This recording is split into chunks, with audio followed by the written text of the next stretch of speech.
Es decir, 2 de los magistrados de esa sala han decidido absolver a Montesinos y al Grupo Colina, que estaban acusados por la Fiscalía, y uno de ellos ha dado un voto en discordia, y además sustentó el voto en discordia, ¿no? Y señaló que en su voto él sí consideraba que debía haber una condena, ¿no? La excongresista Indira Wilca se pronunció sobre la decisión del Poder Judicial de absolver a Vladimiro Montesinos y al Grupo Colina del atentado contra su padre, Pedro Wilca, secretario general de la Confederación General de Trabajadores del Perú, CGTP, quien murió el 18 de diciembre de 1992 durante la dictadura de Alberto Fujimori. Por eso rechazó la postura judicial, pues consideró que hubo muchas cosas absurdas e irracionales, por lo que aseguró que a pesar de que llevan 31 años luchando por justicia, van a seguir adelante. Y es que 2 jueces de la Cuarta Sala Penal Superior decidieron librar de toda responsabilidad a Montesinos y a los ex jefes del Grupo Colina, porque consideraron que no existió un móvil real de parte de la dictadura de Fujimori, obviando los argumentos del juez Percy Ruiz, que aseguró que sí había uno para ese asesinato, pues era un opositor del régimen fujimorista. Además, Pedro Wilca fue ejecutado por el destacamento de inteligencia del Grupo Colina, que sí estaba operando en diciembre de 1992, y que no solo tenían objetivos colectivos,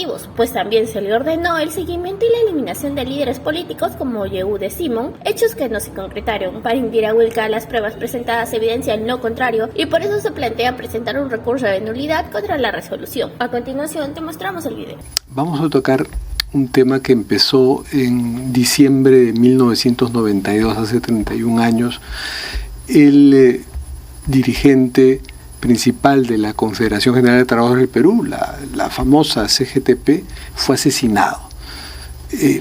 Nos preguntamos, yo recuerdo en aquel entonces, ¿quién ha podido cometer un crimen tan desproporcionado?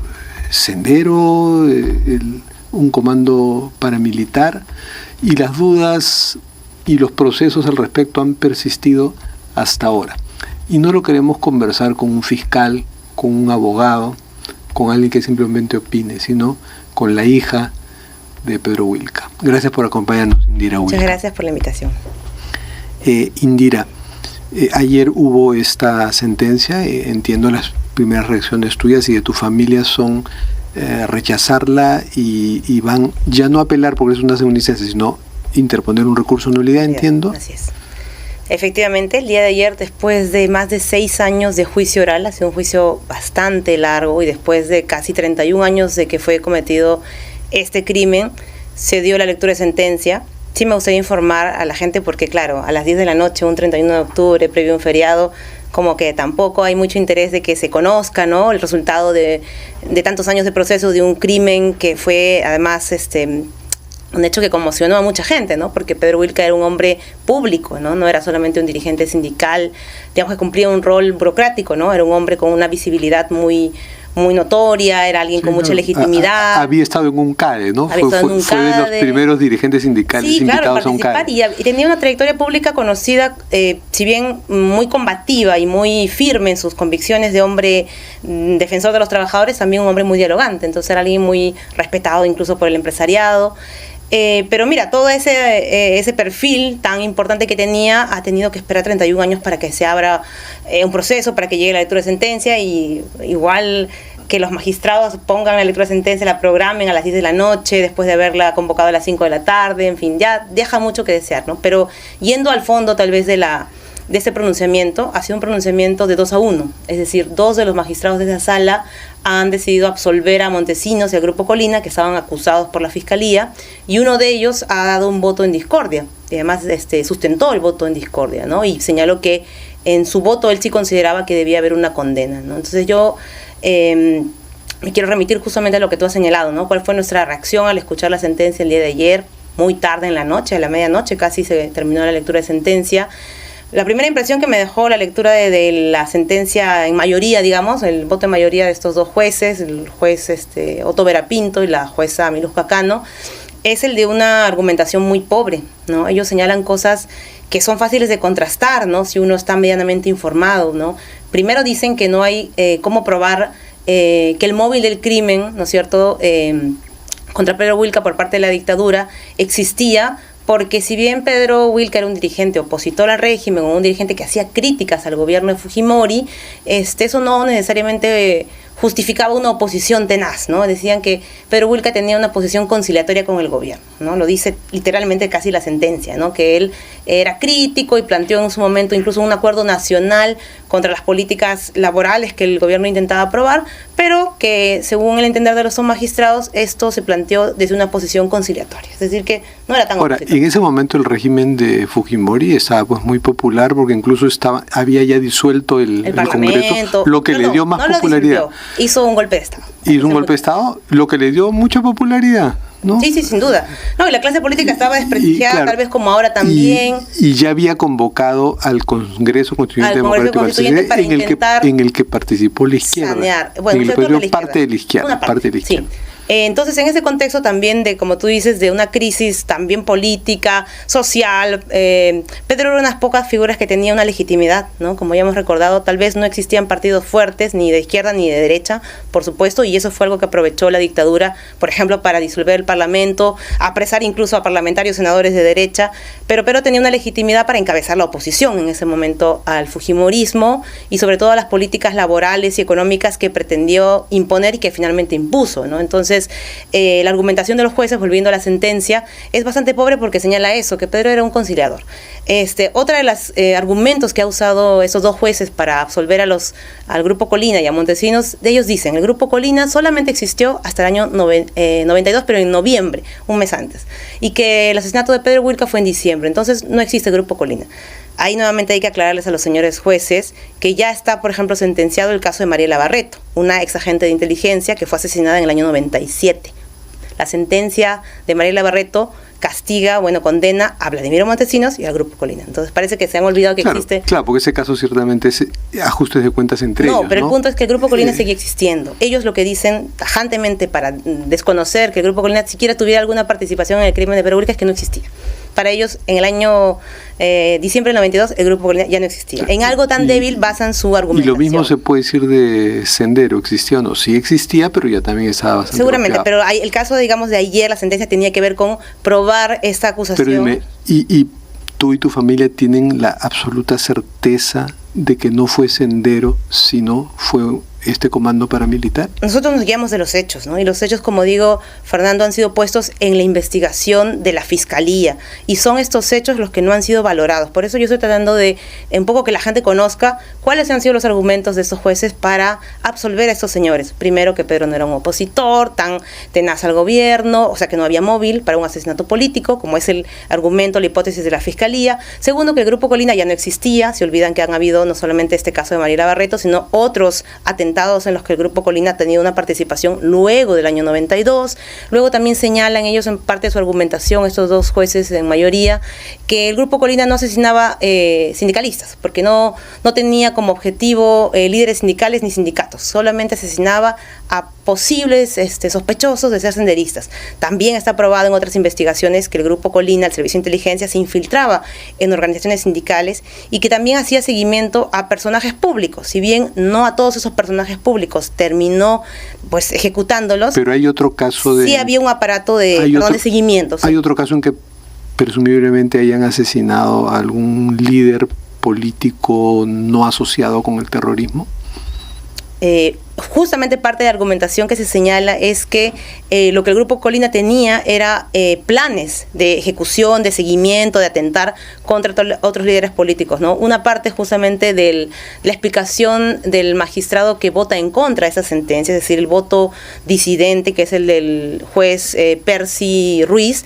Él señala, acudiendo a la jurisprudencia, ¿no?, a las otras sentencias, como por ejemplo el Grupo Colina tenía también como parte de sus objetivos de inteligencia, de seguimiento a gente como Yehude Simón, al congresista Díaz Canseco. No lo llegaron a ejecutar, por supuesto, porque no todos los crímenes seguramente les salían bien, pero sí tenían como parte de sus... O no pensaban, pero que seguían operando, pero que tenían una operación que buscaba frenar la actividad de opositores, pues eso también está probado. Ahora, ¿no? La Comisión de la Verdad y Reconciliación, que no era precisamente un tribunal, sino un grupo de gente muy interesante, digamos, más próximas a lo que puede ser tu posición de izquierda, analizó el caso, además con entrevistas a la plana mayor del Sendero, que estaba presa, y al Grupo Colina, que también estaba preso, y llegan a una conclusión donde dicen la Comisión de Verdad no puede generar convicción, o sea, tienen dudas. Sí, sí. Bueno, por supuesto, porque era un espacio que no necesariamente realizaba una investigación del tipo penal, ¿no? Lo que yo valoro mucho de la Comisión de la Verdad es que sí permitió recoger los testimonios de las víctimas, algo que, por ejemplo, durante la dictadura no se hizo a cabalidad, algo que, por ejemplo, el fujimorismo siempre ha querido usar como estrategia para desvirtuar este caso, es la supuesta hipótesis del asesinato por parte de Sendero Luminoso. Porque hay que decirlo bien, no surgió esta hipótesis de una investigación fiscal ni policial. El primero que da esta versión de que fue Sendero Luminoso fue Fujimori, en la prensa. Al día siguiente del hecho, perdóname, Fernando, ¿cómo un presidente de la República va a ponerse en lugar de la Fiscalía o del Poder Judicial diciendo él quién es el responsable de un crimen, y no de cualquier crimen, sino del crimen de un personaje político público? Entonces, es él el que empieza con esa supuesta hipótesis, y luego, perdóname, es la policía que estaba, digamos, controlada en su régimen, porque vivíamos en una dictadura. Pero al margen de que lo haya dicho Fujimori, ¿no es una hipótesis descabellada que haya sido Sendero? Eso no lo puede determinar un político, lo tiene que determinar justamente una investigación seria. Y lo que yo quería retomar con esta idea es que nunca hubo una investigación seria. Porque, por ejemplo, la versión de la familia, la versión nuestra, que exigía una investigación que iba más allá de lo que señalaba Fujimori, nunca fue tomada en cuenta. Entonces, recién, por ejemplo, cuando se da las audiencias de la Comisión de la Verdad, se permiten que las víctimas, en este caso mi familia, pueda testimoniar y pueda contar también su verdad, siendo además, en este caso, mi mamá y mi hermana mayor, testigos directos del hecho, porque a ella nadie les contó lo que vieron. Ellas estuvieron en el momento en el que mi padre fue asesinado. ¿Pero ellas identifican a alguien un poco, Lina, o gente que por su apariencia podían ser un comando paramilitar y no? Claro, señalan eso, ¿no? Señalan que por apariencia, eso. Pero no es que identifican puntualmente ese señor, y luego vieron la foto de Martín Rivas. Eso es lo que luego hacen. Y luego por indicios, perdóname, de otras investigaciones que además luego han sido recogidas en este proceso judicial, se incorporan elementos de evidencia que son también muy importantes. Por ejemplo, el testimonio de ex agentes del Servicio de Inteligencia, 2 en particular, que resultan ser determinantes para que se abra esta investigación que el día de ayer culminó. El testimonio del ex agente Clemente Alayo, que él señala, y no lo dice en tercera persona, él mismo cuenta: Martín Rivas me convoca a mí, ¿no es cierto?, para plantearme ejecutar a Pedro Wilca, me ofrece incluso un adelanto de una cantidad de dinero. Todo esto está en el juicio, o sea, no estoy inventándome yo, todo eso ha sido parte justamente del proceso de investigación y acusación, y todos estos elementos, Fernando, han sido simplemente desestimados por esos 2 jueces. Quien sí lo valoró ha sido el juez en minoría. Entonces va a haber un recurso de nulidad y veremos qué dice la Suprema. Pero quería preguntar lo siguiente: hubo un proceso en la Corte Interamericana también, que no determina responsabilidades penales, digamos, y que no determina quién asesinó a Pedro Wilca, sino investiga, pero no investigan. Hay una sentencia donde se repara a tu familia y hay todo un debate, un debate engorroso, donde cabe o no cabe una reparación, porque si fue víctima no del Estado sino de Sendero no cabría la reparación ya se dio. Igual yo considero que es una familia víctima de la violencia, y una reparación, en el caso que no hubiera sido un comando paramilitar, pues no le veo una objeción. Pero ¿cómo se lo plantean ustedes? ¿Qué dicen sus abogados en el caso en que la Corte Suprema diga no, esta sentencia es válida? ¿Cambiaría en algo lo de la reparación? Mira, ¿alguien podría pedirles que devuelvan ese dinero? Primero quisiera ser muy clara, no hay un debate sobre ese tema. Hay sí una estrategia comunicacional del fujimorismo para intentar desprestigiar a la familia. Los primeros que salen a desvirtuar que se haya dado esta sentencia a nivel interamericana fueron justamente en ese momento, en el año 2013 de esta sentencia, si no me equivoco, fueron en ese tiempo los congresistas fujimoristas, ¿no?, que sobrevivían después de la dictadura. Ellos son los primeros que salen a acusar a la familia, a desprestigiar. Ya sabemos cómo opera el fujimorismo, hasta ahora, en realidad.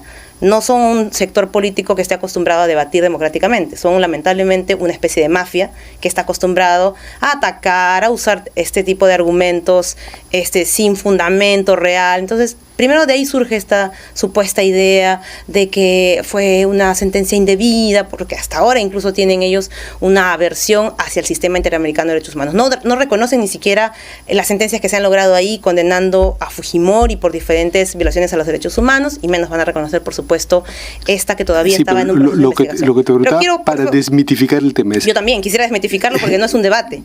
Es claramente una estrategia comunicacional que ha sido planteada por ellos. Si es que judicialmente, aquí en el Perú, quedara la sentencia final de que, bueno, no fue el Grupo Colina, esa reparación no se toca. Y respecto a ese tema, no se toca. También hay otro tema que justamente ha sido producto de esta desinformación.